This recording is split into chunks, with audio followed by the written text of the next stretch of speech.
The One Micronesia Podcast is brought to you by Docomo Pacific. Better together. Hafide, Mogasin, and Casalelier, and welcome to the One Micronesia Podcast. And we're back here with another episode. So I'm here to check back with the FSM PIO, Mr. Richard Clark. And again, Richard, thank you so much for fitting me into the schedule. I know things back home is just pretty much on a roll. Every day there's something busy to do. So thank you so much for fitting me in. Kamagar, Hosahat Chigjig. It's always a pleasure to see you again. And it will be equally a pleasure, I'm sure, to answer any questions that you have for the purpose of serving our citizens and their need to know what's going on at home. We all know that the first two flights of the repatriations have gone through, and it was a success. And I know the passengers are back in Pohnpei right now. We'll get to some more details about that. But let's start with what sort of preparations was done on the FSM side to get things in place for repatriation flights to commence? It's a wonderful question. There's been a lot that the national government, in addition to the state governments and municipal governments, have done to prepare us to get to where we are today. That looks like everything from, for example, in the state of Pohnpei, there was tremendous development to create what they call the medical monitoring area, which is the designated quarantine site in Kachik in Pohnpei State. It's equipped with numerous rooms and semi-autonomous units, many of which were either donated by the People's Republic of China and or purchased. I believe the national government units were donations to the nation at large, and I believe Pohnpei State may have also purchased some additional units.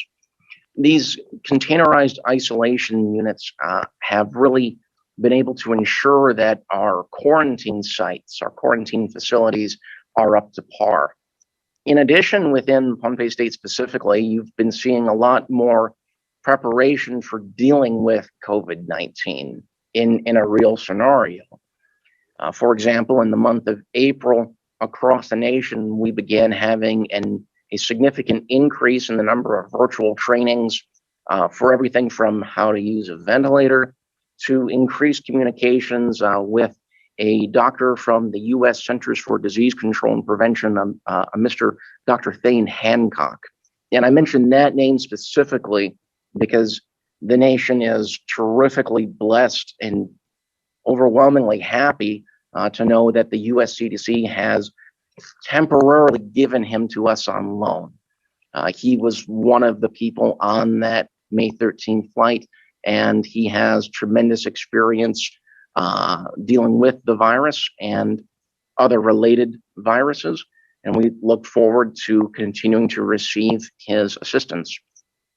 Aside from that, of course, there's our vaccination campaign. While we have not yet reached our idealized goal of reaching 70% at the barest minimum of all citizens being vaccinated, we've been making very significant strides to increase our percentages. Can we talk a little bit about the vaccination rate as of the nation and as by state? When it comes to our vaccination percentages, so the Federated States of Micronesia, of course, is using our most recent census to determine the eligible population, with the eligible population defined as citizens who are 18 years of age or older. Of that population, the Federated States of Micronesia has approximately 58,699 adult citizens who we use for this measuring purpose. Of that number, 38% of our nation's adult population, which numerically is 22,556 adults, have taken the first dose of any COVID-19 vaccine. And if it's a vaccine that has two doses, it is exclusively, in our country, the Moderna vaccine. 28% of our adult population has presently taken both doses or otherwise completed the COVID-19 vaccination regime. That's either both doses of the Moderna vaccine or the single dose of the Johnson & Johnson vaccine. Numerically, that accounts for 16,181 Micronesian adults. Now, that's for the nation at large. For the state of Koshai, we're looking at 50% of the adult population having the first dose and 37% being fully vaccinated. They've had both doses of the Moderna and or the one dose of the Johnson & Johnson. For the state of Yap, that's 46% of the adult population has taken the first dose, and 41% of the population is fully vaccinated.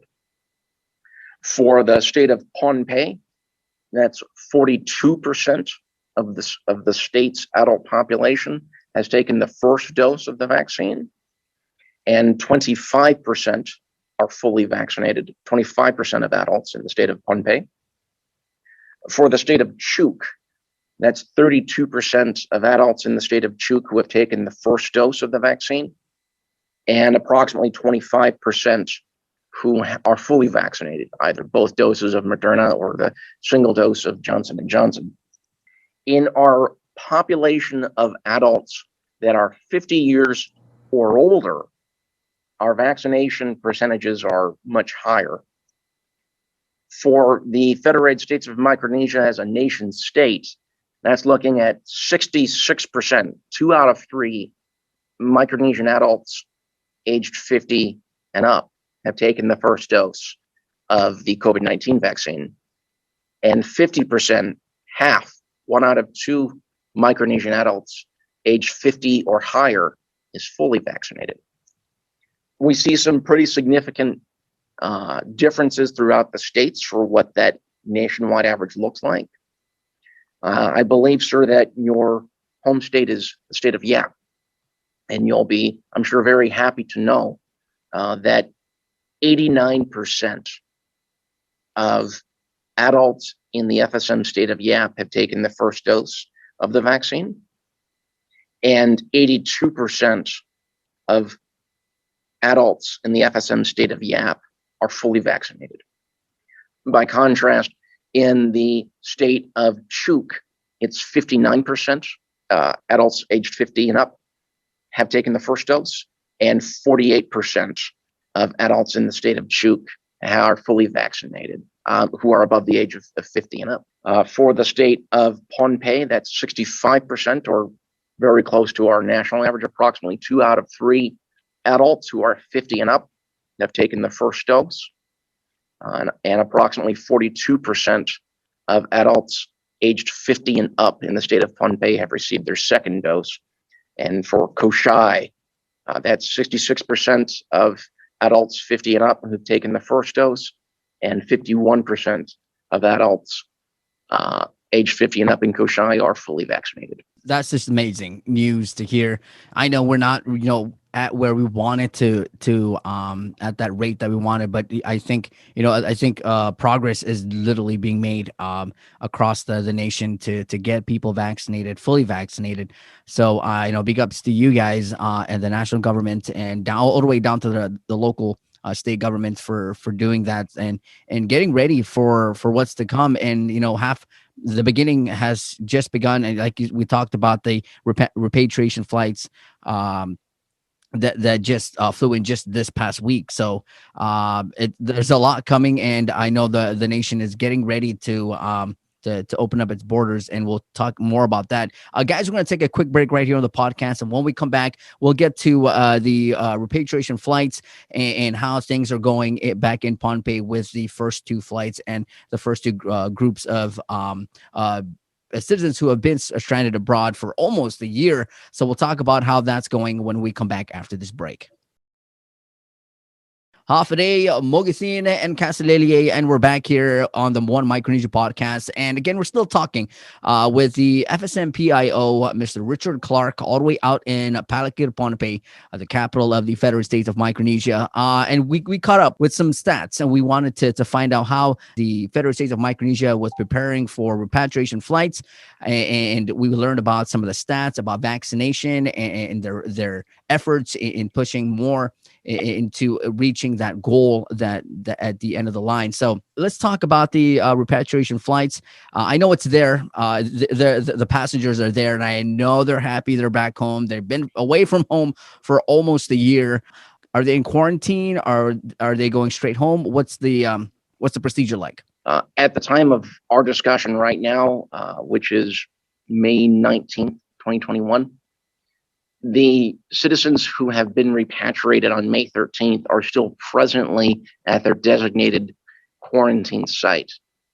For repatriating citizens, that means the medical monitoring area at Dekachik Island in Pohnpei State, which is, for citizens who might not know, that's right on the same island the airport's on, otherwise sequestered from the rest of mainland Pohnpei. Several of the additional repatriating persons, namely diplomats, are currently quarantined at their diplomatic compounds, but otherwise undergoing the exact same COVID-19 and security protection regimes. And for citizens who think that sounds too governmental and bureaucratic, what does that really mean? It means that they take the same tests from our same personnel, and it means that we continue to have a FSM national government police presence, ensuring the safety until the quarantine period has concluded. Prior to the May 13th repatriation effort, which was made possible through the generous humanitarian assistance of the nation's enduring partnership with the people and government of the United States of America, the 42 FSM citizens that were repatriated, they had to first be fully vaccinated against COVID-19 with limited exception.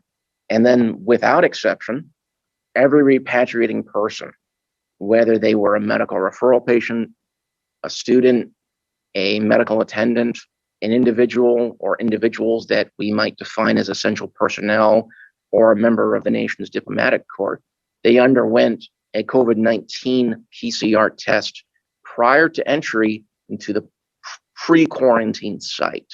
So how long were they in quarantine for in Pohnpei?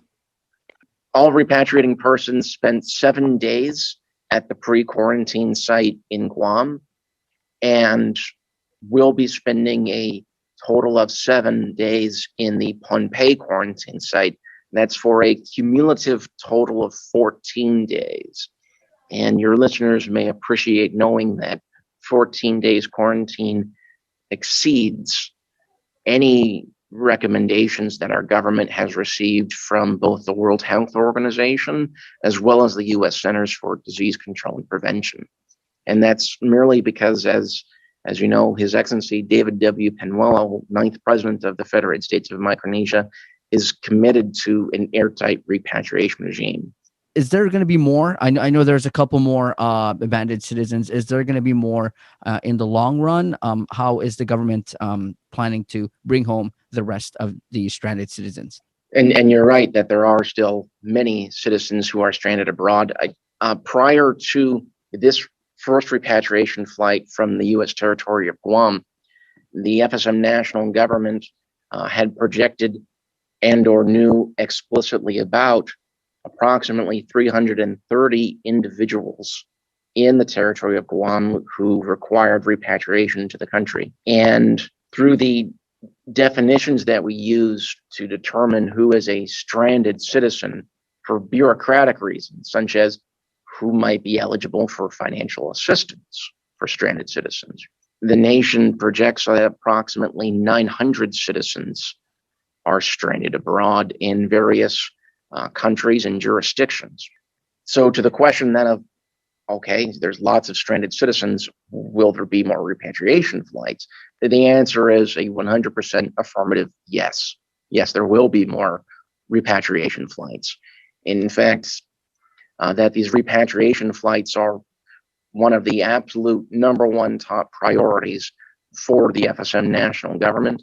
In terms of concrete information that I can give you, the national government has announced that we're looking at May 31st, 2021 as being the designated date for repatriation from the Republic of the Marshall Islands. But I imagine that you'd then be asking, What about more stranded citizens from Guam and Hawaii and the U.S. mainland?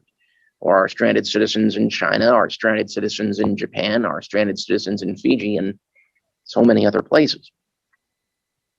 It is with regret that I cannot provide a concrete date in this conversation. But I can say that in the most recent COVID-19 task force meetings at the national government, and consistent with conversation with our FSM consulate in the territory of Guam, and with our brothers and sisters at the state governments, most notably the state of Pohnpei, that we are hoping to be able to implement repatriation flights from the territory of Guam approximately in the month of June. I can't promise that in this conversation, and I can't give a specific date, but I can say with authority that that's the intention, is that sometime in the month of June, we're very much hoping to be able to have another repatriation flight from Guam scheduled. As for locations like the state of Hawaii and the U.S. mainland, we regrettably are not able to provide a tentative time frame in this conversation, but it is a matter that we're pursuing with the utmost urgency and interest. All right, Richard Clark. We're going to take a quick break, and we'll come back to the couple next segments here on the One Micronesia Podcast. And we'll be right back. Remember, this podcast is being brought to you guys by Docomo Pacific. Be right back. All right, guys, and we're back. It's the One Micronesia Podcast being brought to you by Docomo Pacific. And again, we're speaking with the FSM PIO, Mr. Richard Clark, all the way out in Palawan, Pohnpei, the capital of the Federal States of Micronesia. So now that we've slowly and hopefully, like you said, sometime in June for the next flight from Guam. So does that mean that the president is looking to extend the declaration? It's just a series of wonderful questions, and I appreciate each and every one of them. I think it would be fair to say that the perspective of the executive branch through His Excellency David W. Penuelo would be absolutely to continue to extend the declaration of public health emergency. It's very much an obligation on my behalf to note that it's the now 22nd Congress of the Federated States of Micronesia that has the power to make that call, that has the power to extend the president's declaration of public health emergency even further. But the reason why specifically the government would be keen to continue extending the declaration of public health emergency is because what we're keen to do is continue repatriation flights, but we're not yet ready to fully open our borders. And there is a distinction between the two ideas.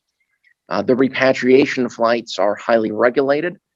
They include the mandatory pre-quarantine abroad as well as in-country quarantine. They're inclusive of all the COVID-19 tests. And at present, they are also inclusive of requiring citizens to be fully vaccinated if possible. Fully opening our borders, however, where there's the free and open movement from individuals to and from the nation without any of those protections in place, is not, in the FSM national government's opinion, a plausible scenario, nor a scenario that we would advocate for. Understood. My next question would be, and I know we talk about this a lot in our very first interview until today. I think that's where the phrase has kind of really stuck to me. When the phrase airtight kicks in, I always think of one person only. It's the president of the Federal States of Micronesia having said that one term, that he wants everything to be airtight. Now, what happens if there was an outbreak? Let's say halfway through the repatriation flights, a couple months down. What happens if there's an outbreak? Will the 4 states be ready to face something like this? The first answer would be that the nation would begin implementing, and rather immediately, a social distancing decree that His Excellency David W. Penuelo developed back in the month of August 2020. It's likely that some elements of that decree may need to be updated based on the most recent WHO and CDC guidance, based on internal consultation with our state governments and medical personnel. For example, with regards to our previous discussion earlier today on the CDC advising that vaccinated individuals may not need to wear masks. But otherwise, that decree would go into effect, and that individual state would enter COVID condition 3. And that's where you would start to see individuals being asked, in some cases enforced, to practice social distancing. Certain types of establishments may have different hours or may be closed to the public altogether. And otherwise, we would dramatically ramp up our contact tracing regime, in part because we'd be asking ourselves, how did this happen in the first place? But if you or if any citizen of the FSM or friend of the FSM, interested stakeholder, is wondering, is there a plan in case that happens? The answer is yes, affirmatively yes. There is very much a plan in place, and it's a plan that has been widely discussed between the FSM national government and our brothers and sisters in the state governments of Yap, Juk, Pohnpei, and Koshai. Amazing. And again, Richard, there you have it, guys. The future plans, knowing, I hope people listening right now will have an idea of what's happening back home in the FSM. Of course, we know that the first 2 flights brought about 42 stranded citizens, mainly medical referrals, students, and then we also know there's the diplomatic corps, where some of the passengers on those 2 flights that went to Pohnpei. So the plan is there, and we heard from the FSM PIO here, Mr. Richard Clark, telling us more about what the plans are in the future as they start to do more and more of the repatriation flights.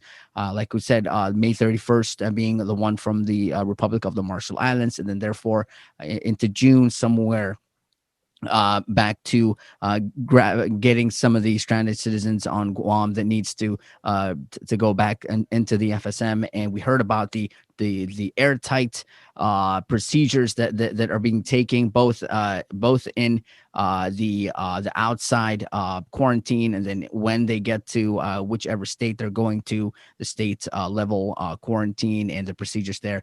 Mr. Richard, we're going to take a quick break, and we'll be back, and we'll definitely close out. What an amazing talk so far.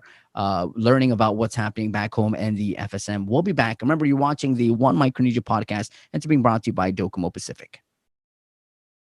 And we're back. It's the One Micronesia Podcast being brought to you by Docomo Pacific. And we're back closing things out here with the FSM PIO, Mr. Richard Clark, all the way out in Palikir, the capital of the Federal States of Micronesia. Richard, before we close out here, what message would you have, or what message would the government have for FSM citizens stranded abroad, or just FSM citizens who are longing to visit home? What message would you guys have for them?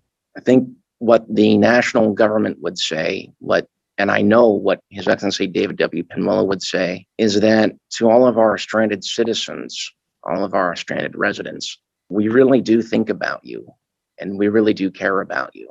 And we're making every effort we can to bring you home. And I can appreciate that when some of you hear that, you might not take me at face value. You might feel abandoned by your country. You might feel as if there's no hope, and you might feel as if you're being lied to. And so I just want to paint a picture of, when I say that we think about you and that we're doing everything we can, what that actually looks like in practice. President Penwillow has read those articles. He's watched those videos. He's aware of all of them. Because one of the things that he asked me to do in my capacity as his public information officer is to find out what our stranded citizens are thinking and feeling, so that he knows. I have personally shown President Penwillow the media articles, the interviews with KUAM and other media, and many of your social media posts and videos and Zoom calls, whether they're explicitly directed towards the president or merely dozens of you gathering together to discuss your feelings and your very understandable and justifiable frustrations. And the government is legitimately doing everything it can to bring you home. And as painful as it is to be stranded abroad, as much as it hurts to, in practice, have that feeling of abandonment, please know in your hearts the sincerity that I share when I say that the government does care about you. The Federated States of Micronesia is your country. These islands are your islands. And His Excellency David W. Penuelo made a promise to each and every one of you that our nation would only know unity, that would only become stronger together. And part of that strength is getting you back home. And it's what we're going to do. So if they want to reach out to ask for questions and ask about, procedures as they get ready to be repatriated, where can they send these messages or call or stuff like that? I would strongly encourage our citizens who are stranded abroad to contact their nearest embassy. And for the purpose of citizens stranded in Guam specifically, that would be our FSM consulate. Individuals who wish to contact the national government in Palaker can do so either via phone or via email. One contact would be our manager for environmental health and preparedness. It's Mr. Moses Pretrick at our Department of Health and Social Affairs. His email address is mpretrick@fsmhealth.fm, or you can call his office directly. The country code would be +691 320 8300. Additionally, stranded citizens may feel not only comfortable, but I would hope encouraged to reach out to me and the Division of Public Information, oftentimes called the Office of Public Information or the FSM Public Information Office. My email address is richard.clark@gov.fm. You can give the Division of Public Information a call at +691 for your country code, 320-2548. All right. Thank you so much, Richard. Well, guys, that pretty much wraps up another episode of the One Micronesia Podcast being brought to you by Docomo Pacific. We'll catch you at the next one. Shoot. The One Micronesia Podcast is brought to you by Docomo Pacific. Better together.